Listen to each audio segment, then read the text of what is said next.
Tiniyak ng pamunuan ng Ninoy Aquino International Airport na iya ang maayos na pagbiyahe ng mga pasahero ngayong undas.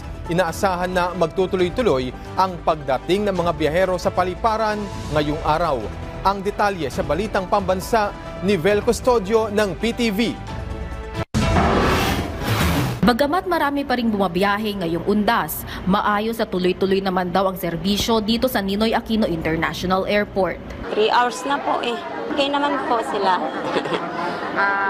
Wala naman po water interruption. Wala po. Hindi, sakto lang po. Nasakto lang. Mabilis naman po. Apo. Sa isinagawang inspeksyon ng Department of Transportation o Miyerkules para sa Oplan Biyaheng Ayos ngayong undas, nakitang maayos at organisado ang mga pasilidad sa NAIA para sa undas. May paalala naman ng Manila International Airport Authority.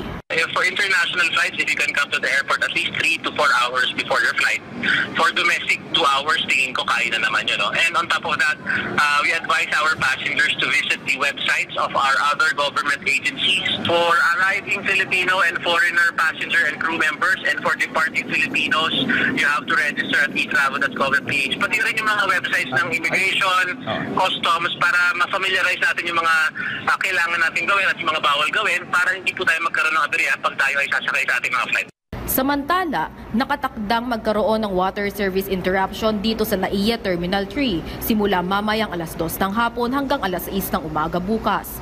Kasunod ito na maintenance activity sa Putatan Treatment Plant sa Maynilad. Pero wala naman daw dapat ikabahala dahil may nakaabang naman na 3.2 million liters water tanks para magamit habang may water service interruption. Mula sa People's Television Network, Vel Custodio para sa Balitang Pambansa.